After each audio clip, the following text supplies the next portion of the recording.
The angel of the Lord.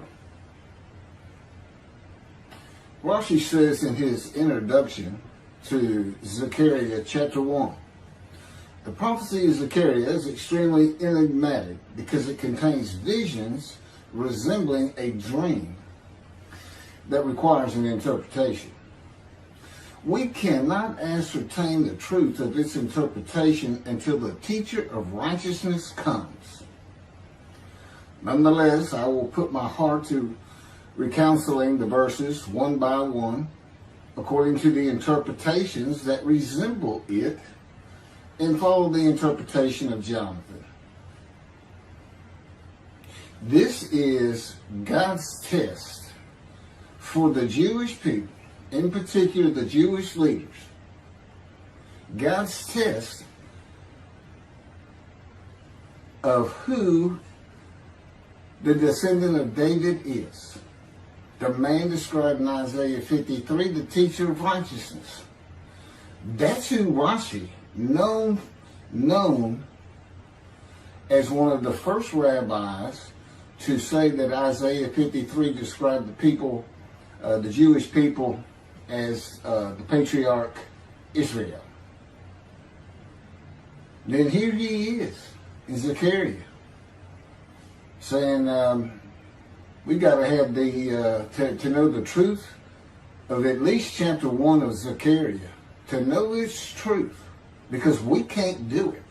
And no Jewish man, religious, academic, commentator, or otherwise, has ever had the answer to this. And yet this video is going to give it to you. Why? I'm the teacher of righteousness. This is Zechariah chapter 1, verses 7 through 12. That's the preamble that Rashi leads into before he starts his commentary. And this is in Midrash form. That's where I take parts of a verse and interpret each in individual segments. Verse 7. On the 24th day of the 11th month of the second year of Darius, the month of Shebat, this word of the Lord came to the prophet Zechariah, son of Berechiah, son of Iddo. This word of the Lord. This verse continues with, in the night I had a vision, which is not a word of the Lord. The word of the Lord coming to Zechariah means the messenger of the words of God has come to Zechariah, who is the angel of God's presence, and the word of the Lord. Literally, that's his name. He has alighted upon Zechariah to bring a vision from God. Not a word, a vision. Verse 8. In the night I had a vision. I saw a man mounted on a bay horse standing among the myrtles in the deep, and behind him were bay, sorrel, and white horses. In the night I had a vision. There's a man on a horse standing in the myrtles. He is later referred to as the angel of the Lord, standing in the myrtles. The angel of the Lord alights upon and enters men, and my name, Hashem, is in him and can speak through the man. Zechariah has an angel with him who is his guide in the vision. The deep is like a valley Zechariah is looking down on, filled with myrtle trees, and then an open area below that is where the bay, sorrel, and white horses are. Verse 9. I asked, what are those, my Lord? And the angel who talked with me answered, I will let you know what they are. What are those, my Lord? Zechariah is not talking to the angel. That's an angel. It's not my Lord. Who answered, but who never lets him know what they are. he is asking the man standing among the myrtles on a bay horse about the horses in the open area and calls him my Lord. Verse 10. Then the man who was standing among the myrtles spoke up and said, these were sent out by the Lord to roam the earth. Then the man who was standing among the myrtles spoke up and said, again, this is Midrash form. Okay, so the man standing in the myrtles answers the question of Zechariah, not the angel who is with Zechariah. Verse 11. And in fact, they reported to the angel of the Lord, who was standing among the myrtles. We have roamed the earth and have found all the earth dwelling in tranquility. And it's just like a dream. We have horses talking. You know, there could have been birds. Anything that can go far and go a long ways out and then come back. In this case, for this story or for this dream that was given to Zechariah, it's horses. And in fact, they reported to the angel of the Lord. They who reported are the horses who have gone to and fro throughout the earth, and they spoke the report to the angel of the Lord, who was standing among the myrtles. The angel of the Lord, who was standing among the myrtles, has alighted upon and entered the man standing amongst the myrtles. The angel of the Lord is using this man as his visible presence. You cannot see the angel of the Lord. Just as he once used a burning bush for his visible presence, and God spoke through him to Moses. Not just as his visible presence, he also used the man to say, these were sent out by the Lord to roam the earth. In other words, it sounded like the answer was coming from this man, but it's coming from the angel of the Lord, and God is in that angel, his presence, because that's the angel of his presence. You can find that in Isaiah chapter 63. I don't recall the verse. I never see anything on the angel of his presence. Wherever God's presence is, the presence that enters the temple, I never hear any mention of the angel that has to be with him. Why? It's the angel of his presence, who is the angel of the Lord. Yeah, I believe, and I'm not certain about this, but I've heard it at least one or two times, and that is Christianity believes the angel of the Lord is Jesus Christ. Thereupon the angel of the Lord exclaimed, O Lord of hosts, how long will you withhold pardon from Jerusalem and the towns of Judah, which you placed under a curse 70 years ago? Thereupon the angel of the Lord exclaimed. Okay, so the angel of the Lord exclaimed through the man. Zechariah heard the words come from the man standing in the myrtles. It is the only way Zechariah could have heard the words. The angel of the Lord can only speak to the man he has alighted upon. Ezekiel describes this as, a spirit entered into me and set me upon my feet, and I heard what was being spoken to me. O Lord of hosts, how long will you withhold pardon from Jerusalem and the towns of Judah, which you placed under a curse 70 years ago? The following verses are from the book of Isaiah regarding this curse. Isaiah chapter 43, verse 2. So I profaned the holy princes. I abandoned Jacob to proscription and Israel to mockery. That, of course, is God speaking. The profaning of the holy princesses is God's prophecy of the banishment of King Jeconiah and all his offspring from ever ruling over Judah and Jerusalem again. The line of the kings of Judah ended. The line described king by king in the first book of the New Testament of Christianity. the line of Jesus.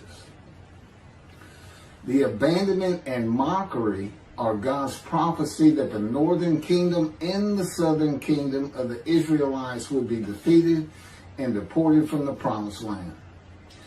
Isaiah witnessed the deportation of the northern kingdom, but the deportations of the southern kingdom were many years after his death. This is chapter 43, verses 5 through 7. Fear not, for I am with you. I will bring your folk from the east, will gather you out of the west. I will say to the north, give back, and to the south, do not withhold. Bring my sons from afar, and my daughters from the end of the earth. All who are linked to my name, who I have created, formed, and made for my glory. Okay, this is God's prophecy that all the tribes of Israel would return from the Assyrian deportations of the tribes east of the river Jordan, that were Reuben, Gad, and the half tribe of Manasseh, and all the tribes of the northern kingdom deported by Assyria, defeated and deported, and the Babylonian deportations of the southern kingdom. It is a prophecy that is specific to the Assyrian Babylonian exiles. This prophecy was fulfilled according to the books of Ezra and Nehemiah and their account of all 13 tribes returning to the southern kingdom of the lands of Benjamin and Judah. Jerusalem is within the lands of Benjamin, and his lands are considered part of the kingdom of Judah, since that is where the kings of Judah rule from. 10 tribes being lost and not returning is a myth. When the 7th month arrived, the Israelites being settled in their towns, the entire people assembled as one man in Jerusalem, as the man Israel, all of them. When the people Israel gather as one man, it is all 12 tribes who were allotted lots of the promised land, and the Levites, they did not receive a portion. They were allowed to go from lot to lot, tribe to tribe, and everybody was supposed to take care of them. The Levites, that would be Levi, the son Levi, the priestly tribe without an allotment of the promised lands. Judahites and Benjaminites alone are not Israel, though all references to Israelites would include them. All of Israel had returned together to Jerusalem and Judah, mindful of the imported Gentiles in the northern kingdom, imported by the Assyrians, many of whom tried to stop the building of the second temple. This is why everybody returning, all 13 tribes, all went to Judah. The northern kingdom was occupied by Gentiles, I would assume Assyrians and Arabs.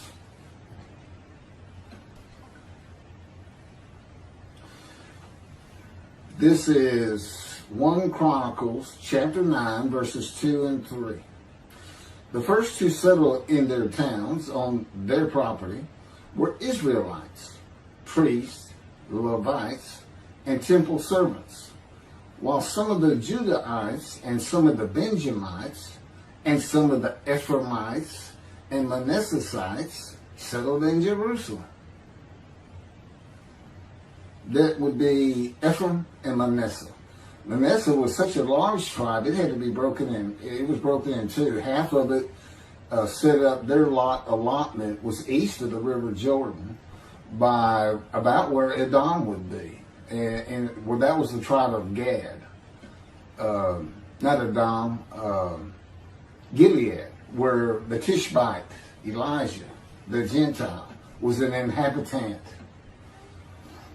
Ramoth Gilead. Manassites, Ephraimites, and Judahites were the tribes with the largest allotment of the lands of Abraham, and Jerusalem is in the lands of the Benjamites. Those are who just got mentioned. The three largest lot owners, okay, Benjamin, that's where Jerusalem is, he's important, and of course the priests, the Levites. So Ephraim and Manasseh were not lost tribes, as many believe from writings outside of the Bible. There never were lost tribes according to the Bible. Okay, so all 13 tribes returned and settled in new towns. The accounts of the deportations indicate there was not much left of the old towns. There is no account of how the new towns were settled, though it is unlikely it was based on prior ownership. The exile lasted too long for the deported owners to still be alive, and the tribes of the northern kingdom had to build new towns to live in. It also says the Levites settled in on their lands. So everybody had to pick and choose, and I'm sure the strong and wealthy got the best places, and again, many just settled in Jerusalem. Okay, this is Isaiah chapter 43, verse 14. Thus said the Lord, your Redeemer, the Holy One of Israel, for your sake I send to Babylon. I will bring down all her bars, and the Chaldeans shall raise their voice in lamentation. This is God's prophecy that Assyria would be conquered by the Babylonians, who were defeated by the Chaldeans. But they actually go back and forth and actually became somewhat intermingled, Chaldeans and Babylonians. And that he would raise up the Gentile anointed king Cyrus of Persia to conquer them, to clear the way for all the tribes to return. That's how he cleared the way to the desert or made rivers for them. Basically, he got Cyrus to release them. Chapter 43, verse 25. And I never hear anything about this. It is I who, for my own sake, wipe your transgressions away and remember your sins no more. Okay, this is God doing, and he says it's something new. I'm going to do something new for the Israelites. This story repeats with a new covenant that includes sin forgiveness of the Jewish people that arise with Elijah and the angel of the covenant after the exiles of the Roman dispersal return to the land of Israel in a time to come. That's from Jeremiah chapter 31. The Jewish people have returned from the Roman dispersal of them throughout the world, the diaspora, which means outside of the promised land, outside of Israel, to a land that lay desolate for more than 2,000 years until after the Holocaust, and they created the state of Israel in 1948.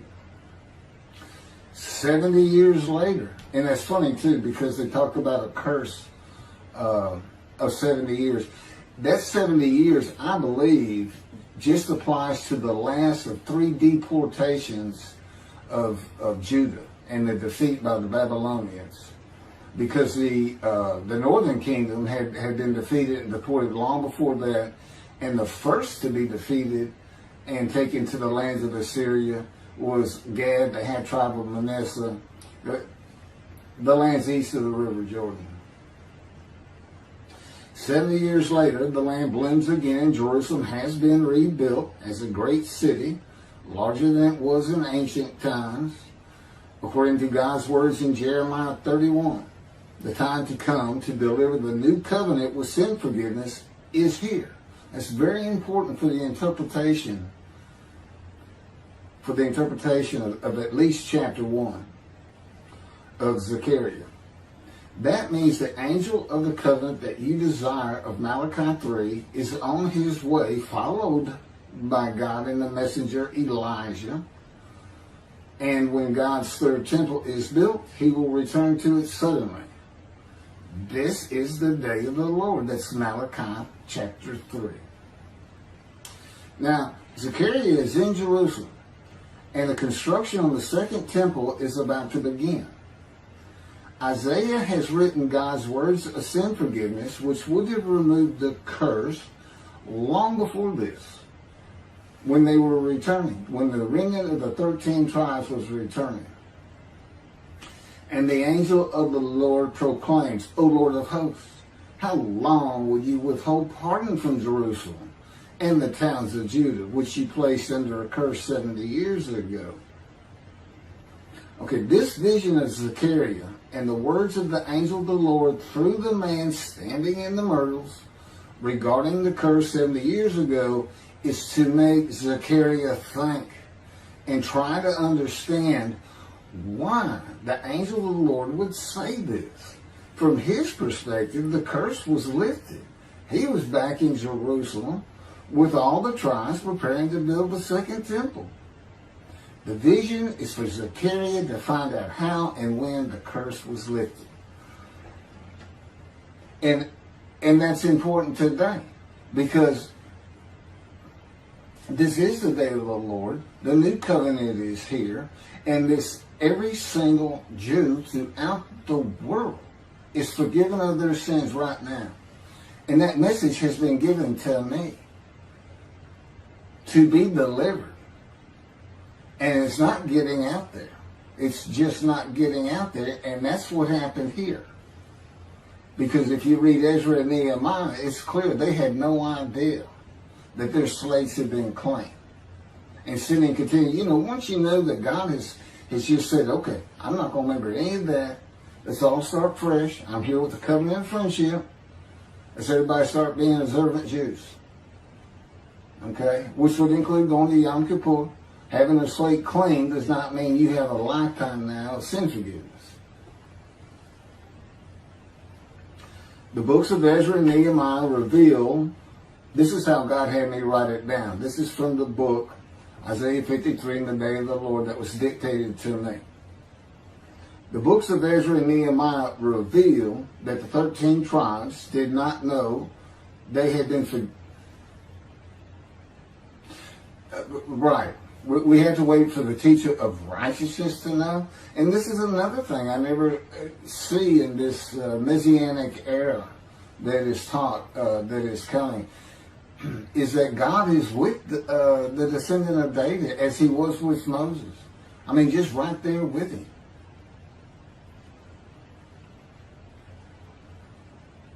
The books of Ezra and Nehemiah reveal that the 13 tribes did not know they had been forgiven of their sins to be a holy seed in the building of the second temple. If people know they have been forgiven and have a clean slate from past transgressions against God and his laws, they are more likely to stop their sinful ways and abide by his laws in the future.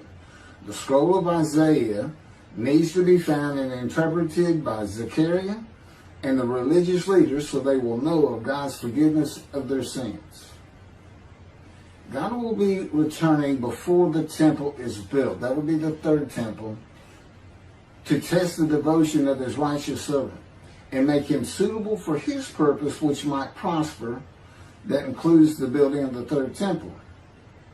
This would begin when his spirit alights upon the anointed one, Moshiach.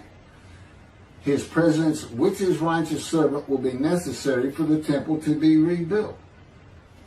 Islam will not freely hand over their third most holy site to Israel and abandon the Dome of the Rock Mosque, a mosque that sits on the Temple Mount purchased by King David for God, the most holy site of the Jewish people.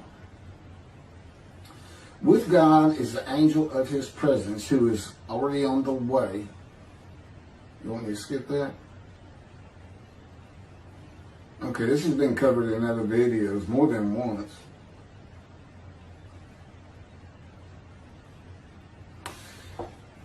The prophet like Moses will have other similarity to Moses beyond writing God's words at his command and direction. As this was written, at God's command and direction, I typed those words. To the greatest degree possible for any human being, Moshe's identity and existence became one with the Creator. Now that's who you're looking for when you say the prophet like Moses. It's not Joshua. I've heard that one, which is, it says right there on that page, there's never been another prophet like Moses. Well, his attendant Joshua standing right there, if that's, anyway. Moshe's identity and existence became one with the Creator. I don't think you can say that of Joshua. I don't think you can say that of any man until the Spirit of God alights upon him in chapter 11 of Isaiah.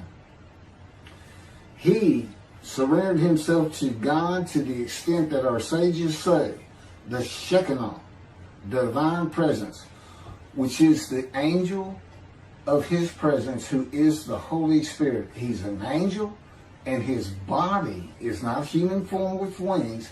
His body is the Spirit of God. Wherever God is, his Spirit is. Wherever his presence is, the angel of his presence is. They're always together. So when they alight upon a man and say, okay, we have tasks for you, that man immediately becomes a man in divine beings. And that's the Shekinah. That's the Spirit of God and the presence of God entering into the temple, which would include the angel of his presence. The Shekinah spoke through Moshe's throat. As I have mentioned, God can speak through me. You're only going to know it, just like with the man standing in the myrtles, by the words that are spoken. Okay? Because it's my voice. But it's not me. You know, I can tell the difference. You can't, other than those would be how God would state it. And you can, if you watch closely, you can see it happen in all these videos. I mean, for the most part. Where God just, you know, it just throws out a sentence or two. And I just keep going, you know. I let him get done, and I just pick up from there. We've been working on this for over 13 years. That's from the Zohar, Volume 3, page 232A. And then it says, i.e., he was God's veritable mouthpiece on this earth. That's from the Sefer Hashikos 5749, Volume 1, page 290, and a footnote. The prophet, like Moses, will also have the answer to these questions. Quote, the great Jewish philosophers try to understand the question of how Moses heard God literally, some insisting that God spoke actual words and Moses heard them with his ears, while others suggest that God's speech was communicated silently to Moses' intellect and only uttered in sound by Moses himself. Maimonides, Rambam, even as he affirmed the communication between God and Moses as a fundamental Jewish belief, ultimately conceded the mysteriousness of that process. The entire Torah reached Moses from God in a manner which is figuratively described as speech, but no one has ever known how that took place except Moses himself, whom that speech reached. That's commentary on the Mishnah, Sanhedrin, Chapter 1. Well, I have the answers, and I've been telling you the answers. God is in his Spirit. Spirit enters into you, because we find it in Ezekiel. There's where God tells you. God was telling Ezekiel, get up on your feet. Ezekiel says, at that very moment, a spirit entered into me, and I could hear the words of God. There it is. When he enters him. Now, he's not hearing that through his ears. There's the first question answered. It's not to your ears. And there is a silent knowing. That's what we call it, what God has taught me. Now, generally, I just hear words as though they came in through my ears and they're in my mind, as though my eyes and my ears had perceived. But he can put just knowledge into my mind without uttering a word. And it's kind of can be pointed out easiest with when he comes to a man, and like he came to Samuel, and Samuel just says, here I am.